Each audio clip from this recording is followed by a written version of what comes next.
Tuhan tahu bahwa aku benar-benar perlu bantuan ini supaya jalanku lebih mudah untuk masuk ke SMA, nggak perlu bantuan orang lain dan nggak perlu untang-panting susah-susah begini. Halo semuanya, selamat datang di M-Talks, Masa Kasih Talks. Di sini kita akan membahas topik tentang dunia remaja, yaitu prestasi siswa. Prestasi bukan hanya soal piala dan sertifikat, tetapi juga tentang semangat, kerja keras, dan perjuangan untuk menjadi lebih baik lagi.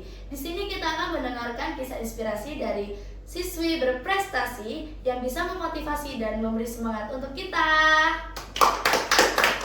Yuk langsung aja kita sambut Kak Nindi. Halo. Hai. Hai. Apa kabar Kak? Alhamdulillah baik-baik aja sih. Alhamdulillah. Boleh ceritain gak nih Kak, gimana perjuangan Kakak untuk mendapatkan ini semua? Ini keren banget, apa ini? Kalau itu sih juara 3 tryout matematika ya. Wah, itu kelas berapa Kak? Kelas 8 sih kayaknya, kelas 8. Keren banget. Ini kayak keren banget aja gitu. Kerennya keren banget gitu. BTW Kakak udah kenal aku belum? Belum terlalu kenal sih. Ya kan aku emang nolep Kak. Oke, kenalin deh, aku Malika dari kelas 8J. Salam kenal ya Kak. Salam kenal juga Malika. Kakak boleh ceritain sedikit pengalaman yang membuat Kakak terkesan gitu? Pengalaman yang buat terkesan sih sebenarnya banyak banget ya. Tapi satu yang paling terkesan sih pengalaman pertama kali aku juara OSN di bidang matematika tingkat kabupaten kemarin. Karena itu adalah pertama kali di perjalanan hidup aku menangin OSN setelah 4 kali percobaan keempat kalinya ini dari SD, akhirnya aku bisa juara juga. Wah, keren banget Kak. Juara berapa tuh Kak kalau boleh tahu? Juara 1 di Iya keren. Oh my god, keren banget. Boleh kasih tips gak sih Kak buat kita? Soalnya kan ada beberapa orang yang malas buat belajar gitu, atau gimana cara belajar yang efektif biar bisa dapetin semua ini. Kalau tips sih sebenarnya aku biasa aja ya. Yang pertama kita harus nemuin hal apa sih yang sebenarnya kita suka dulu. Nah mungkin kita bisa nyari itu lewat sosmed yang kita punya dan lain sebagainya. Karena sebenarnya dari sosmed itu juga membantu banget. Misal kita melihat beberapa kejuaraan yang pernah diraih oleh orang-orang di sosmed. Kita juga bisa lihat prosesnya itu gimana sih mereka cara dapetinnya. Mungkin dari beberapa yang kita lihat nih itu bisa membuat kita kayak, oh ini keren banget, aku juga pengen kayak gitu nih. Nah dari situ kita bisa pelan-pelan mulai terjun ke dalam hal yang kita rasa itu keren banget bagi kita.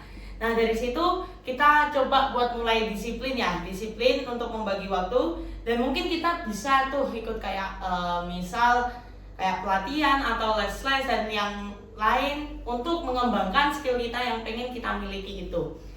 Nah, pada akhirnya setelah kita merasa disiplin, pasti nanti suatu hari akan ada hasilnya sih. Gitu. Wah, keren banget, bisa mengatur waktu dengan baik.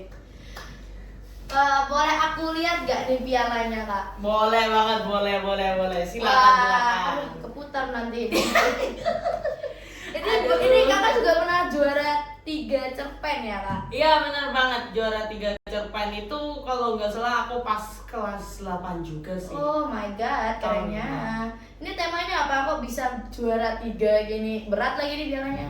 Kalau tema sih sebenarnya aku mengangkat tema tentang keluarga ya. Aku nyeritain tentang cerita satu keluarga aja sih, dan itu temanya lebih ke thriller. Karena emang aku suka yang agak menantang gitu sih. Gitu ya Kak ya.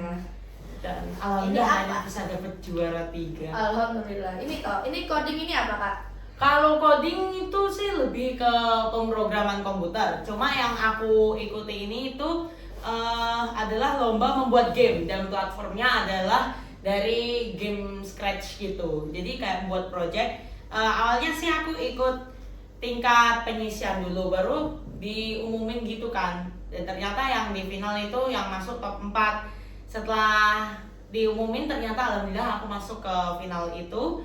Dan aku tadi di Bandung, Jawa Barat. Oh my god, alhamdulillah, keren banget. Itu kakak lombanya di mana? Yang ini. Nih. Di awalnya sih online aja yang penyisiannya, cuma setelah itu yang final di Bandung, Jawa Barat di Ciamplas Walk. Keren. Boleh kasih saran gak sih kak buat kita yang mencoba coding gitu biar bisa menang kayak juara 1 kayak kakak gitu?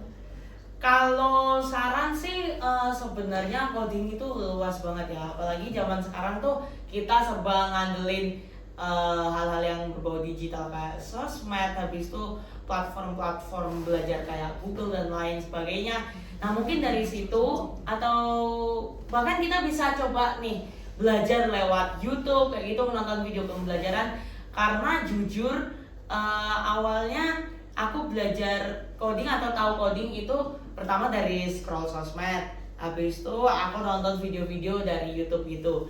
Nah setelah itu aku coba nih buat ikut les, buat istilahnya mengembangkan skill aku jadi lebih serius biar banyak hal yang bisa aku ketahui lagi.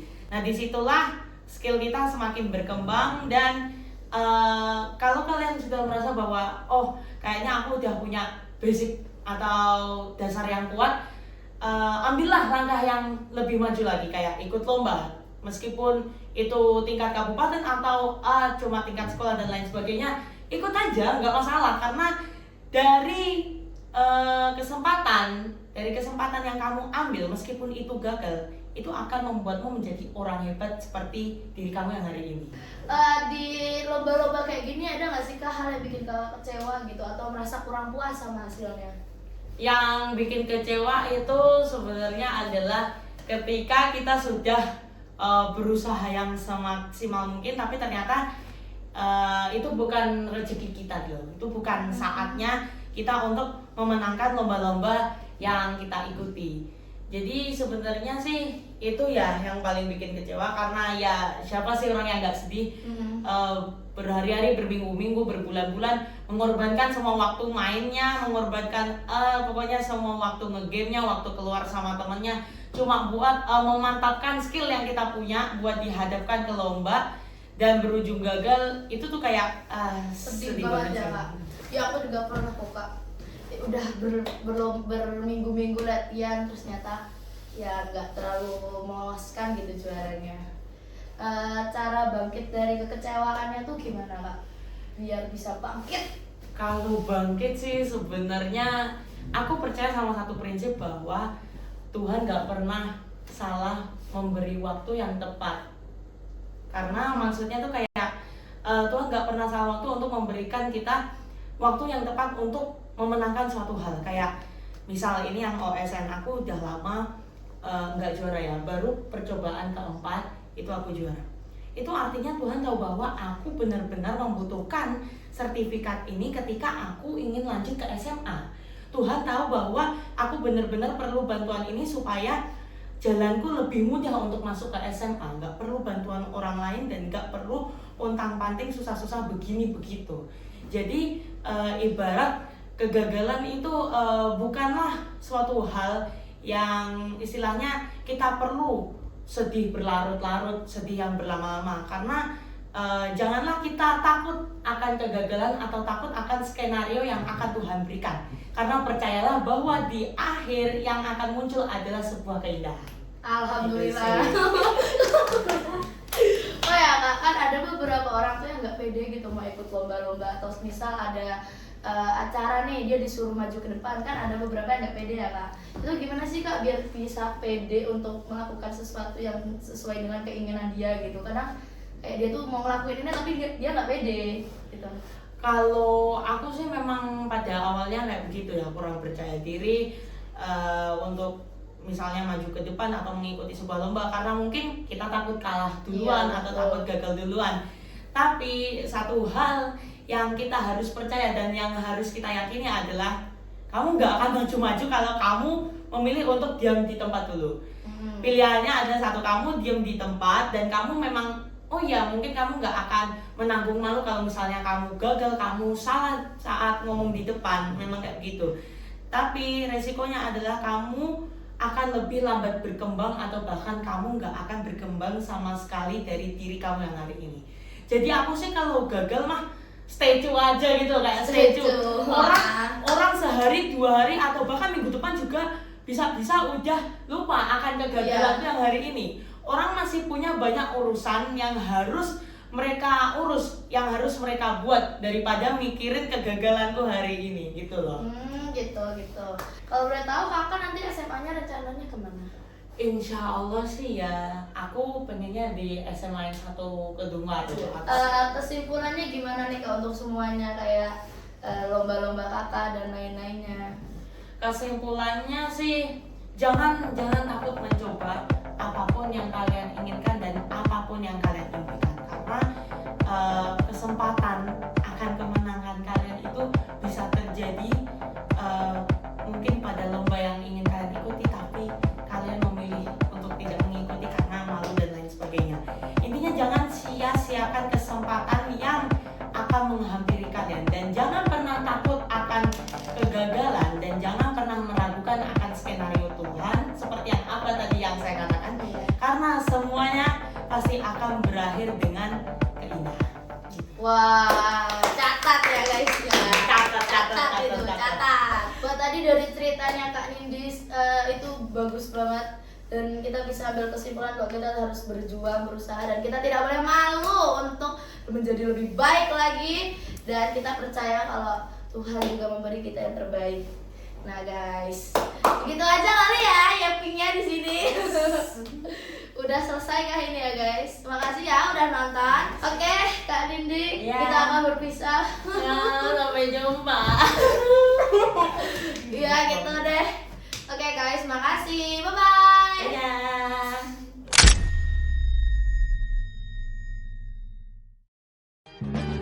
One is the loneliest number that you'll